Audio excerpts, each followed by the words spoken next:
मैं आपको बताऊंगा कि किस तरीके से आप किसी स्थान को जागृत कर सकते हैं। कोई स्थान जागृत है या नहीं है, ये कब पता चलता है, कैसे पता चलता है? जब आप उस स्थान पर जाते हैं तो वहाँ की शक्तियों का पहरा उस स्थान पर रहता है।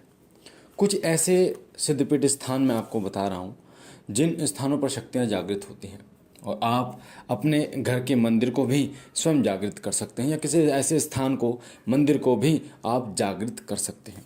जैसे मेहंदीपुर बालाजी आप जाएंगे तो वो स्थान जागृत है, सालासर बालाजी जाएंगे तो वो स्थान जागृत है, कालका जी मंदिर जाएंगे दिल्ली वो स्थान जागृत है, माँ कामाख्या मंदिर जाएंगे वो स्थान जागृत है, बगुलामुखी मंदिर जाएंगे वो स्थान जागृत है, माँ शाकंभरी के दरबार में जाएंगे वो स्थान जागृत है, माँ हिंगलाज के दरबार में जाएंगे वो स्थान जागृत है, और माता के 51 शक्तिपीठ जो हैं वो भी जागृत हैं।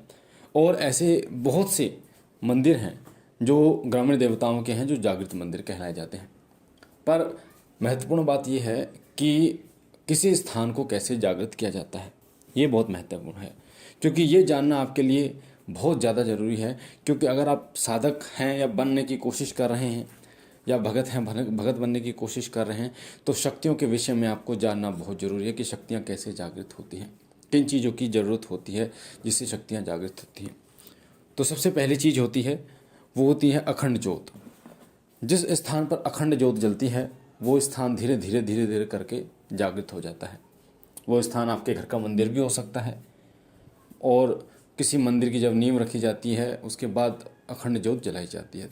तो पहले तरीका है अखंड ज्योत से वहाँ पर शक्तियाँ विराजमान होती हैं, वहाँ शक्तियाँ जागृत होती हैं, और भक्तों को, वहाँ पर आने वाले लोगों को वो पर्चा देती हैं। दूसरा तरीका होता है, दूसरी चीज़ होती है, वो होती है जल का छिड़काव। जल का छिड़काव गंगा जल मिला के किया जाता है। अभिमंत्रित जल, कई दरबारों में आपने देखा होगा, वहाँ पर अभिमंत्रित जल का छिड़काव सुबह शाम होता है। वो जो अभिमंत्रित जल होता है वो गंगा जल मिला होता है, और उस जल को अभिमंत्रित कर रखा होता है, या फिर पूजा का वो जल होता है जो पूजा के मंदिर में एक लोटे में रखा होता है। उस जल का छिड़काव जब मंदिर में किया जाता है, आसपास किया जाता है, तो वहाँ पर सकारात्मक शक्तियों का वास होता है, और सकारात्मक जो शक्तियाँ हैं वो अपना कार्य करती हैं वहाँ पर आकर वो स्थिर हो जाती हैं। तो ये दूसरा तरीका। तीसरा तरीका होता है कि किसी सिद्धपीठ मंदिर से अगर आप जोत लेकर आते हो, सिद्धपीठ मंदिर से, अक्सर आपने देखा भी होगा, अगर नहीं देखा, नहीं सुना तो बता देता हूँ कि जब किसी मंदिर की नींव रखी जाती है और वो मंदिर, जैसे ज्वाला माँ का मंदिर है या माँ दुर्गा का मंदिर है, तो ज्वाला माँ की वहाँ से जोत लाई जाती है, माँ जहाँ माँ का सिद्धपीठ दरबार है। उसी तरीके से माँ कालका का मंदिर बनता है, तो माँ कालका का जो दिल्ली वाला मंदिर है वहाँ से माँ की जोत लाई जाती है, और वो जोत वहाँ से जब आती है ना, जलती जलती आती है, और वो अखंड जलती है। उस जोत का प्रभाव ये होता है, उस जोत के द्वारा माँ और माँ की शक्तियाँ वो सब आपके साथ आती हैं, उस मंदिर में स्थापित हो जाती हैं, और उस मंदिर में वो अपना पहरा देना शुरू कर देती हैं। वहाँ भी शक्तियाँ होती हैं, पर आपके मंदिर में या जहाँ आप जोत रख रहे हैं, या किसी नींव, मंदिर की नींव रखी जा रही है, वहाँ पर वो शक्तियाँ आकर विराजमान हो जाती हैं। ये तीसरा तरीका होता है जिससे जो जोत है, जोत से जोत लाई जाती है। और चौथा तरीका होता है, वो होता है सिद्धपीठ मंदिर के आसपास की मिट्टी लाना। सिद्धपीठ मंदिर, सिद्धपीठ मंदिर जो होता है वो अपने आप में रहस्यपूर्ण होता है, और उस मंदिर में आसपास शक्तियाँ विचरण करती हैं।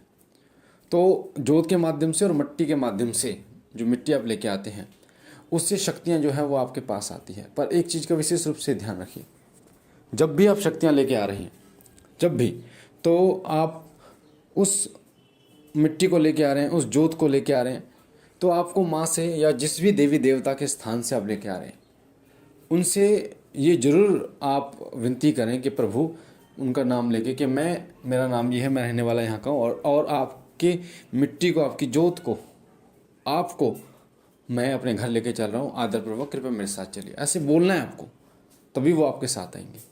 और आपको बोलना है कि प्रभु, सिर्फ आप और आपकी सकारात्मक शक्तियाँ ही मेरे साथ चलें। तो आप जब ऐसे देखेंगे, क्योंकि होता क्या, कई बार माँ के दरबार में तो भूत प्रेत भी सेवा करते हैं, तो वो भी लग जाते हैं, तो इन चीज़ों का ध्यान रखना है।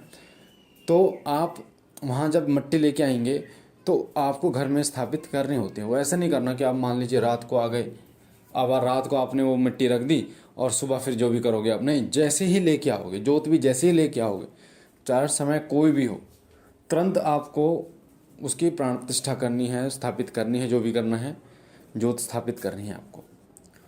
तभी कई लोग मिट्टी जो लेके आते हैं ना वहाँ से स्थान से, वो मूर्ति बना लेते हैं उस मिट्टी की।